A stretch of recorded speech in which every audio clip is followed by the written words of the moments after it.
మీరు అన్న హోంవర్క్ అంటే నాకు రాసేసారు మొత్తం. ఈయన రాసిందంటే చాలా బలం ఉంటుంది. ఈయన కూర్చోబెట్టి ఎలా పెర్ఫామ్ చేయాలి అసలు ఎప్పుడు చెప్పరు. బట్ ఈయన కమ్యూనికేట్ చేయడం చాలా ఇంటెన్స్గా కమ్యూనికేట్ చేస్తారు. చాలా ఫ్లాట్గా అంటే దాన్ని ఎట్లా ఉంటుందంటే దానికి కొంచెం డ్రమాటిక్స్ ఏమి యాడ్ చేయరు. వర్డ్స్ ఆర్ వెపన్స్ అంతే. చాలా మాట్లాడుతుంటే నేడు వచ్చేది చాలా ఫ్లాట్గా ఉంటుంది అని చెప్తుంటే. ఇలా వస్తాడు, ఇలా చెప్తాడు, ఇలా ఇంత మామూలుగా ఉంటాయి మాటలు, కానీ చాలా బలంగా లోపల తాగేస్తాయి ఆ మాటలు వింటూ ఉంటాయి. ముందు క్లైమాక్స్ ప్లాన్ చేశారు. నేను డైలాగ్ చదువుకున్నాను. నేను పెద్ద ఎక్కువ చదవను డైలాగ్లో. ఏదో లాస్ట్ వెళ్ళబోయే ముందు 1 గంట ముందు 1/2 గంట ముందు చూస్తాను. నాకు ఎందుకంటే నాకు కొంచెం ఒకటి బద్ధకం కావచ్చు, లేదంటే నమ్మకం. నాకు ఒకసారి నాకు భయం వేస్తుంది. ముందే చదువుకుంటే నాకు చేయగలను లేదో నాకు ఒక అపనమ్మకం ఉంది. అందుకే లాస్ట్ మినిట్ లేదా ఒకసారి ఎగ్జామ్స్ ప్రిపేర్ అవ్వకుండా లాస్ట్ మినిట్ లేదు చదివేసి రాసేస్తాం కదా, అట్లా అనుకుంటే నేను జస్ట్ వెళ్ళబోయే 1 గంట తెలుసు, మోరల్ కథ తెలుసు, స్క్రిప్ట్ వినేటప్పుడు వింటాను, కానీ మళ్ళీ దాని గురించి ఎక్కువ నేను చూడను, చదవను.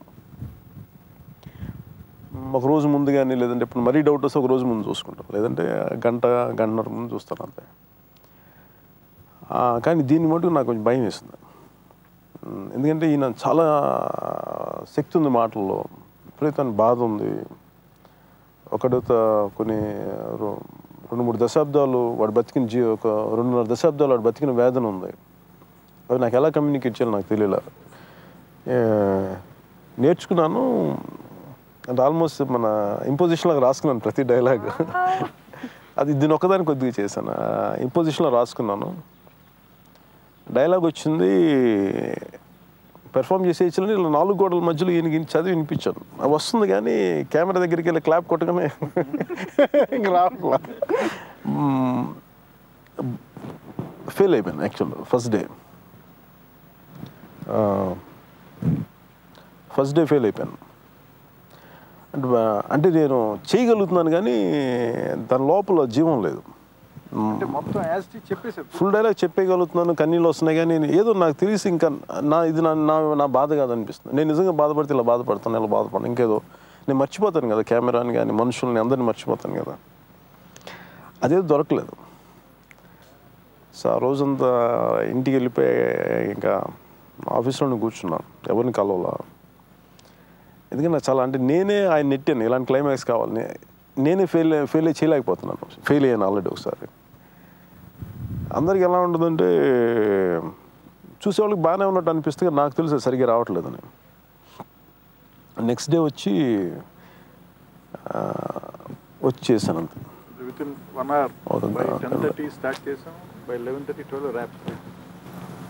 నాకు నిజంగా అది కదిలించింది సార్. అంటే నన్ను హీరోగా చూడను, నేను బేసిక్గా నన్ను ఒక పాత్రగా చూసుకుంటాను ఎప్పుడు కూడా. చూసినప్పుడు నాకేమనిపిస్తుంది, ఈ కథకి దీనికి యాక్షన్ క్లైమాక్స్ ఏం అవసరం లేదు, బట్ ఇది చాలా బలంగా ఉండాలనిపించింది. ఆయన అంత బలంగా రాశారు. నాకు అది చేయడానికి చాలా భయం వేసింది, చాలా భయం వేసింది. అంటే భయం అంటే ఒకసారి ఏం పక్కన నవ్వేస్తారా థియేటర్లో అని డౌట్ నాకు. ఒకసారి మనమే నమ్మకం లేకుండా చేసేస్తే ఒకసారి పక్కన నవ్వొచ్చేస్తుంది థియేటర్లో. అంటే నా చేతిలో ఉన్నంత వరకు, నా సాయశక్తిలో అలాంటిది జరగకుండా నేను ఎంత నిజాయితీగా ఉంటే బాగుంటుంది అనేది. నేను అంటే ఏదో నాకున్న బాధలు ఏముంటాయి, నేను తెలిసిన కష్టాలు, నాకు తెలిసిన కష్టాలు, వాటిలో నియరెస్ట్ ఎమోషన్స్ ఏముంటాయి అంటే అవి గుర్తించుకోలేదు, కానీ అవన్నీ ఈ డైలాగ్ చదువుతున్నప్పుడు ఆయన ఎక్కడో నిగూఢంగా కదులుతూ ఉంటాయి. సో అలాంటివి మేబీ అందరికీ తట్టులేపారు అనుకుంటారు. నాకు ఎలా తట్టులేపారో చూసేవాళ్ళు కూడా అలాగే తట్టలేదు. నాకు ఇష్టం లేని పెళ్లి చేసుకుందని అప్పుడు నేనే పంపించేశాను. ఇప్పుడు నేనే కావాలనుకుంటున్నాను. ఒంట్లో పట్టు తగ్గాక మీ తాతకి పట్టుదల తగ్గిందా? నన్ను తీసుకురమ్మన్నాడా? మీరెంత ఆ క్లైమాక్స్ మీకు as a director much were you satisfied? చాలా కష్టమైంది రాయటం. 15 days పట్టింది రాయటానికి ఓన్లీ ఆ పోర్షన్. అందరం దాని ముందు మాత్రమే మేము గ్యాప్ ఇచ్చాం షూటింగ్కి. ఒక 10-12 days అసలు నేను షూట్ చేయలేదు. చాలా చాలా సో మెనీ వెర్షన్స్ రాశాను. ఈయన దగ్గరికి తీసుకెళ్ళే ముందు ఫైనలైజ్డ్ ఈయన దగ్గర తీసుకెళ్ళి లాస్ట్ డ్రాఫ్ట్ ఈయన దగ్గర పట్టుకెళ్ళాను. కానీ ముందు చాలా అంటే ఏదో నాకు కూడా అదే ఫీలింగ్. అన్నీ వస్తున్నాయి కానీ ఆయన ఆ మోకాళ్ళ మీద కూలిపోవటం కానీ తర్వాత వాళ్ళ అత్త దగ్గర కూర్చోవటం, తర్వాత అత్త చెబుతుంది ఆ లాస్ట్ది. అది వచ్చిన తర్వాత నాకు అనిపించింది ఆ మూమెంట్, ఇది శేఖర్ గౌతమ్ అని మా అన్న కొడుకు, మా అల్లుడు అంటూ. అది రాసిన తర్వాత నాకు అర్థమైపోయింది, లేదు అంటే నాకు రాస్తుంటే తెలిసిపోయింది నాకు. తర్వాత అది పర్ఫామ్ చేసేప్పుడు ఒకటే టేక్ చేసాం. అది చేస్తున్నప్పుడే అంటే నాకు నిజంగా ఒకటే టేక్ కెమెరా పెట్టి ఆ డైలాగ్ ఆవిడికి చెప్పాం. ఈయనకి ఎలా రావాలి, ఎలా కూర్చోవాలి కూడా చెప్పలే నేను. మీ కన్వీనియన్స్ చూడండి మీ ఇద్దరు అన్న, మీరే ప్లాన్ చేయండి, నాకు తెలీదా. అది ది మేడ్ ఇట్. అంటే వాళ్ళు చేస్తుంటేనే మొత్తం హోల్ యూనిట్ మొత్తం పిన్ డ్రాప్ సైలెన్స్లో ఉన్నది, మనకు అర్థమైపోతుంది. అంటే మనకి షార్ట్ తీసినప్పుడు మనకి ఫస్ట్ మనమే కదా ఫస్ట్ ఆడియన్స్. కెమెరా వెనకాల ఉండే నేను, నాతో పాటు ఉండే అసిస్టెంట్ డైరెక్టర్లు, లైట్ మెన్, కెమెరామెన్ అందరు కూడా పిన్ డ్రాప్ సైలెన్స్ ఉన్నారు. అది ఆ రాసినప్పుడు నాకు ఏ అనుభూతి వచ్చిందో అది తీస్తున్నప్పుడు నాకు అనుభూతి తెలిసింది. థియేటర్లు చూస్తున్నప్పుడు జనానికి అదే అనుభూతి ట్రాన్స్లేట్ అయింది. ఎక్కడ జనరేషన్ లాస్ లేదు. సింహం పడుకుంది కదా అని చెప్పి జూలతో జడాయకూడదురా, అలాగే పులి పలకరించింది కదా అని పక్కన నిలబడి ఫోటో దించుకోకూడదు రోయ్.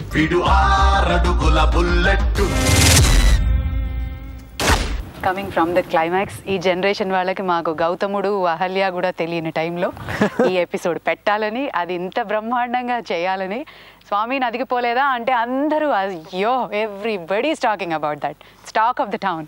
అంటే సెకండ్ హాఫ్లో మేము అంటే పర్టికులర్గా ఐడియాకి వచ్చినప్పుడు అక్కడ ఏదైనా ఒక ఎంటర్టైన్మెంట్తో ఉండే అంశం ఉంది దాని. ఎందుకంటే క్లైమాక్స్ చాలా హెవీ అని మాకు తెలుసు ముందే అనుకున్నప్పుడు, చాలా హెవీగా ఉండబోతుంది క్లైమాక్స్ అని ముందు నుంచి ఫిక్స్ అయిపోయాం.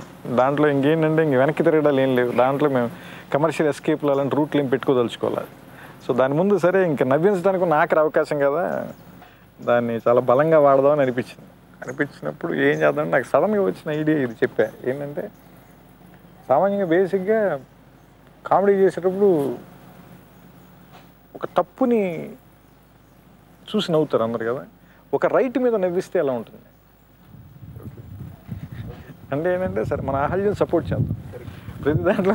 అంటే ఏంటంటే అహల్యం సపోర్ట్ చేస్తే కొట్టాలి ఇప్పుడు అంటే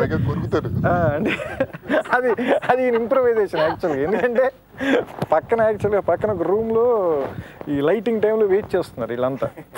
ప్రసాద్ మురళి గారు లైటింగ్ చేసే మూమెంట్లో ఆ పక్క రూమ్లో ఆ వెయిటింగ్లో ఉన్నప్పుడు బ్రహ్మానందం గారు బ్రహ్మాజీని కొరుకుతున్నారు ఊరికి అల్లరి చేయటానికి సరదాగా.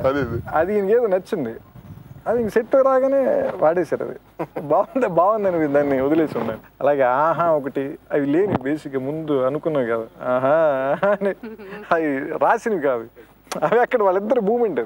అదేంటంటే ఆ స్పేస్ ఉన్నప్పుడు ఆర్టిస్టులు చేసేవి అవి అంతే, అవి వాళ్ళు చేయగలిగేవి, వాళ్ళు మాత్రమే అవి రాస్తే వచ్చేవి కావు అలాంటి మూమెంట్స్ అవన్నీ ఇంక దానికి పైన ఐసింగ్ ఆన్ ద కేక్ లాంటివి.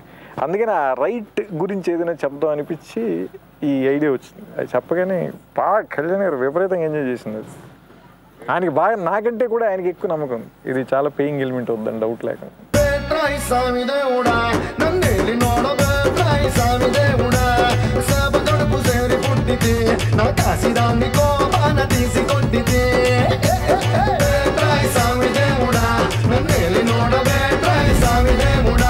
ఇంత గ్రేట్ ఫ్రెండ్షిప్ ఉంది కానీ on sets of Attarintiki Daredi as a director మీరు యాజ్ ఎ హీరో చిన్న లైక్ డిఫరెన్స్ ఆఫ్ ఒపీనియన్స్ ఎక్కడన్నా వచ్చినాయా? కొంచెం సిగ్గు లేకుండా డ్యాన్స్ చేయమంటారు, నాకేమో కొంచెం ఎబ్బెట్టుగా ఉంటుంది డ్యాన్సులు చేయాలంటే.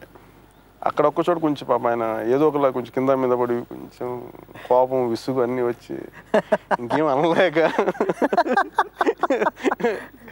నన్ను చూస్తే బుగ్గలు పడవాలని అనుకుంటుంది కోపం అన్నీ చేయలేక ఇంకా తిట్టలేక ఏదో సర్దుకొని అలా ఇంకా. మరి ఆ స్టెప్ బాగా హోంవర్క్ చేశారు కదా ఏదండి బాబాజీ పాటకి? దాని మీద చాలా ఒక 7-8 days రిహార్సల్ బాగా. యాక్చువల్గా నేను ఆయనకి పాట చెప్పా, నేను సడన్గా ఇట్లాగా ఒక క్యూ కేకని ఒక భజన గీతం చేద్దామని చెప్పా ఆయనకి. వచ్చి కార్లో వస్తూ అనుకున్న పాట అంతా, ఈయన ఆఫీస్ దగ్గర దిగ్గాను లోపలికి వచ్చి ఇట్లా ఒకటి అనుకున్నాను సార్. వెంటనే ఎగ్జైటెడ్గా చెప్పిన వెంటనే ఆయన అన్నారు నేను ఈ స్టెప్ వేస్తాను. వెంటనే ఆయన కుర్చీలో కూర్చొని చూపించారు. నాకు నచ్చింది. చిన్నప్పుడు నాకు ఎందుకు గుర్తొచ్చిందంటే వేపాకు సై బెన్నం ముద్ద ఏదో పాడేవాళ్ళం కదా, ఒకటి ఉండేది. అమ్మాయిని చూస్తూ ఉన్నాను, వేపాకు సై బెన్నం ముద్ద. నాకు అది బేసిక్గా చిన్న ఒక 10-12 ఏళ్ళ ఆడపిల్లలు చేస్తూ ఉంటారు ఈ పరికిణి. మేము అవన్నీ చూసి సరే ఎక్కడ గుర్తుండిపోయింది అనుకుంటున్నాం.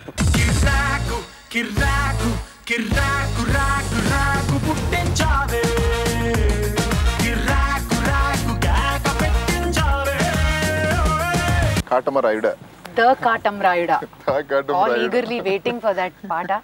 మీరు షూట్ చేయడం ఒక ఎత్తు అయితే దాన్ని మీరు పాడిన బిట్ని యూట్యూబ్లో పెట్టడం, అది అసలు విత్ ఫుల్ ఎక్స్ప్రెషన్స్ ఇన్వాల్వ్ అయ్యి మీరు ఆ స్టెప్ చేసి ఎగ్జైటెడ్. అసలు he's having fun in the studio. అసలు స్టెప్ కూడా చేసి అది యాక్చువల్గా సుమంగళి సినిమాలో పాట అది. సేమ్ అది మా పాత సినిమాల సరదాలోంచి వచ్చింది. అది కూడా ఐడియా. అప్పుడు ఆ పాట చూస్తే బాగుంది అనిపించిన తర్వాత ఈ అహల్య సీన్ ఎండ్లో ఈ పాట పెడితే బాగుంటుంది అని నాకు అనిపించింది.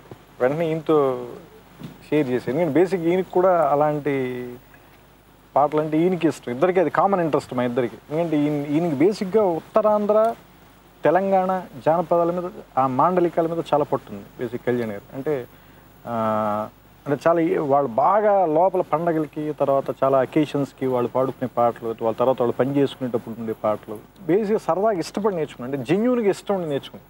అసలు వాటికి సినిమాలకి సంబంధం లేదు. ఇది ఇప్పుడు చూడండి, ఇప్పుడు ఇందాక వేపాకు సై అవుతుంది కదా, ఇంకా చాలా ఇంకా అలాంటి బోల్డ్ ఉన్నాయి. నాకు అనిపించింది అంటే ఈయన పాడితే బాగుంటుంది అనిపించింది. పాడతాను, నాకేం అభ్యంతరం లేదన్న. కానీ ఈయన నమ్మల చివరి దాకా అది ఆ పాట అవుద్దనే నమ్మకం ఈయనకి లేదు. అంటే నేను ఈ పనులు హడావిడిలో ఆటలు ఇట్లో పడి నేను మర్చిపోతానేమో అంటున్నాను, కానీ నేను దాన్ని దాచిపెట్టా చివరి దాకా. నా ఫీలింగ్ ఏంటంటే దాని ఆడియోలో ఎందుకు పెట్టలేదంటే నాకెందుకు దానికి ఒక స్పెషల్ సిగ్నిఫికెన్స్ ఇవ్వాలనిపించింది. ఓకే.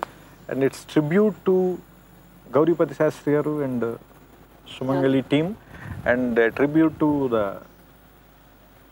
Rayalaseema people actually. ఎందుకంటే అది కాటమరాయుడ కదిరి ప్రాంతంలో ఉండే నరసింహస్వామికి సంబంధించిన పాట అది. సో దాన్ని ఒక సిగ్నిఫికెంట్గా చేస్తే బాగుంటుంది, అది అన్నిటితో కలిసిపోకుండా అని ఐడియా అనిపించింది. దేవి కూడా దాన్ని సెకండ్ చేశాడు. ఖచ్చితంగా అట్లాగే చేద్దాం సార్ దాన్ని స్పెషల్గా. అప్పుడు నీకు చెప్పాం, అప్పటికి డబ్బింగ్ కంప్లీట్ చేశారు అంతకు ముందు రోజే. డబ్బింగ్ తర్వాత ఇప్పుడు మళ్ళీ ఏం పెట్టారు మీరు, అది పాడదాం సార్. ఆయన నిజంగా పాడుతున్నప్పుడు ఏం చేసామంటే కెమెరాస్ కూడా క్యాండిడ్గా ఉంచేమని చెప్పి. ఎందుకంటే ఈయన పాడుతున్నప్పుడు సార్ ఒకసారి ఈ కెమెరా కోసం పాడండి, ఈ కెమెరా ఇంకా అలా అడగల. ఎదురుకుండా స్క్రీన్ ఉంది, ఆల్రెడీ షూట్ చేసేసి ఉంచాం అప్పటికే. ఆ షూట్ చేసింది చూస్తూ దానికి సింక్ చేశారు ఆయన. అందుకని మీకు ఆ మూమెంట్లు అవి కనిపించేదంటే ఎదురుకుండా ఆయన స్క్రీన్ మీద చూస్తున్నారు, దాన్ని మ్యాచ్ చేస్తున్నారు, లిప్ కరెక్ట్గా దాన్ని మ్యాచ్ చేసే ప్రయత్నం అనమాట అంతే.